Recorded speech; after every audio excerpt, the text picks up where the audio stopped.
Sydney Vizard for Rebel News here in downtown Calgary. It's day 3, the final day of the Global Energy Show. And in this report, I spoke with Dale Swampy, president of the National Coalition of Chiefs, an organization fighting on-reserve poverty by working with the natural resource industry. Well, we are hosting the Canada Gas and LNG portion of the Global Energy Show. We're showcasing the 8 LNG projects in BC, as well as the 5 that are supported and led by First Nation communities, and we wanted to showcase that to our First Nation partners as well as our industry suppliers. 80% of the service providers in the LNG market in BC come from Calgary, so that's important for them. We've seen the activity here in the last few days. It's a lot bigger than it was last year, and we're seeing a lot more participants come by our booth and by the pavilion here, the LNG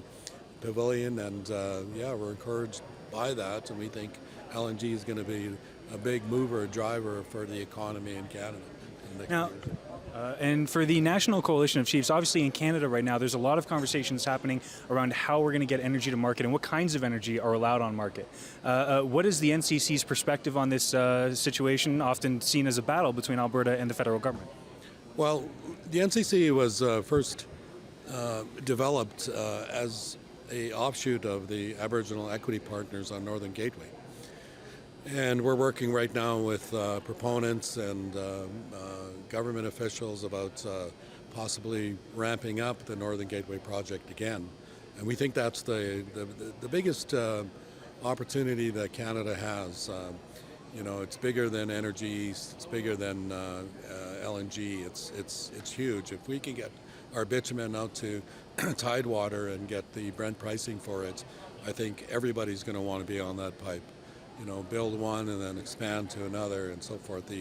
The idea of getting a national corridor going to the west coast, to the northwest coast, is a big opportunity for Canada, and we've got to capitalize on it, because the trade deficit and the trade barriers that are being implemented these days is something that's going to hurt us, and we've got to diversify our market for our product, and our biggest product is the oil and gas industry, our oil and gas products. There have been issues of deliverance of these resources through certain lands.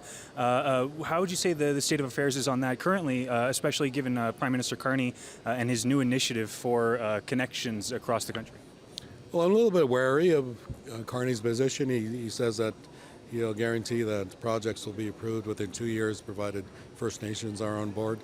I would have preferred that he'd said, provided that the majority of First Nations are on board for these projects, because we're in a democratic country, and we've got to rely on the democratic process. So when Northern Gateway was built, 31 out of the 40 communities along the right-of-way approved it. That's over 70% of the communities, and it should have been built. And I think that's a key towards getting our projects built, because there are more people, more communities, more First Nation people that want to be part of the prosperity in the natural resource industry, and they don't want to be protesting. They want jobs, they want housing, they want to be part of the Canadian society and the prosperity that we get from it. We've been shut out for 100 years, right? I'd rather they, instead of using billions of dollars in subsidies for unsustainable green energy subsidies, that they donate it to research and development, so that they can invent a sustainable process and solve the energy crisis, so we don't have to use oil and gas. But we have to use oil and gas now, and it's going to be increasing, and we got to keep on top of it, because if we're not developing a clean development that we do in Canada, it's going to be done by other countries that don't have the kind of environmental protection plans that we do. And you mentioned seeking a majority approval from these communities. In any communities, if you gather them all up, there's going to be at least one that says no, even if just despite the others.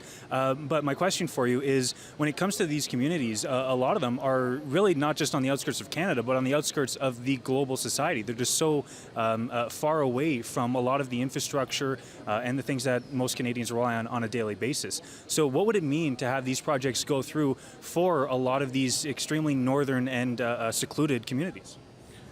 Well, first of all, we promote the coalition model, and it comes from the Northern Gateway model. The Aboriginal Equity Partners were a coalition of 31 communities that got together and used their influence as a group and their capacity as a group in order to maximize benefits they were getting from Northern Gateway. We transfer that coalition model to infrastructure, and if an industry proponent gets a coalition together to support their project, that coalition can also be used to get the proponent support infrastructure needs. So you can look at Nova Scotia, for example. 13 First Nations in Nova Scotia developed a coalition, called it the Nova Scotia First Nations Water Authority. That grew to become now the Atlantic First Nations Water Authority. And the group in Nova Scotia got together as the chief saw as a captive audience the ability to be able to use that influence to purchase the fisheries. Member 2 has been trying to purchase the fisheries for decades and couldn't do so as a band by itself, but as a group had more influence with the province, with the federal government, and they purchased it. And that's the sort of influence and ability you can have, whether you're a northern remote community or a community in a metropolitan area like Nova Scotia, that allows you to be able to service the infrastructure needs, so the Canadian taxpayer doesn't have to pay so much. We actually get water authorities out there, so we can maintain our fresh water, our wastewater systems, and so forth, and actually be in charge of where that water goes. And that's important, and it can be applied to roads and bridges, utilities, power sourcing, natural gas, oil development, and so forth. So it's all about working together. And if regional communities, and this is what the NCC does, is promote regional communities regional coalitions across the country in order to build those kind of structures. So it's really like having these kinds of projects go forward really helps with every category of life for these communities. That's right. And we know that the industry is going to be booming here in the next few decades, and we're working to ensure that the oil and gas production process, the delivery process, the upstream, downstream, midstream process is done environmentally friendly. We are the stewards of the land, so we want to ensure that that type of process is adhered to, and who better to manage that process than First Nations? I understand that in British Columbia, there's kind of a shifting on the legality behind a lot of the land right uses for First Nations communities. Could you just touch on that? Do you think that it's a kind of division of authorities that might be fragmenting society as opposed to bringing it together, as we see in BC? Well, that's why we promote the coalition model. We believe if First Nations work together, they'll get a consensus on how to be able to develop the land, what's most needed in that area. I think the fact that it's regional and not provincial or national or a multi-province provincial kind of district, that it's regional and it's most important for the communities that live in that area. And in northern BC, as well as northern Alberta and northern Canada for that matter, we dominate the population in those districts because they are remote. And who better to speak on behalf of the land use policies in those districts than the First Nations?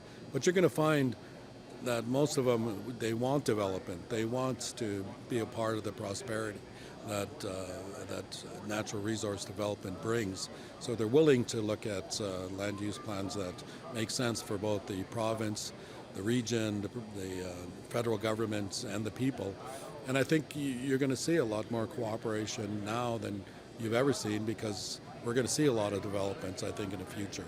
And, all you have to do is, talk to the Tsilhqot'in, the Northern First Nations and the Yukon about their development in the mining industry in Northwest Territories and Northern Ontario. There's a lot of First Nations that want to be part of the mining industry as well. So it's going to be a lot of negotiations, a lot of government involvement, both by natural resource development, ECCC, NRCan, and so forth. But I think the best solution is what we provided the NRCan and the ECCC, which is the 5 conditions for FPIC. And if you use the 5 conditions for EPIC, you're going to get consensus from First Nations, you're going to get proponents involved, you're going to get the federal and regional governments involved, and you're going to have a strategy that's going to identify, first of all, who the stakeholders are, what consultation, complete consultation means, and what the equity position of First Nations and Métis communities can be derived from each industry. NoGreenReset.com is where you have to go if you want to see the latest on stories like this. Stories talking about the oil and gas industry, about the transitions that people think that we have to go through. You can find honest reporting on that, showing you a real perspective at NoGreenReset.com.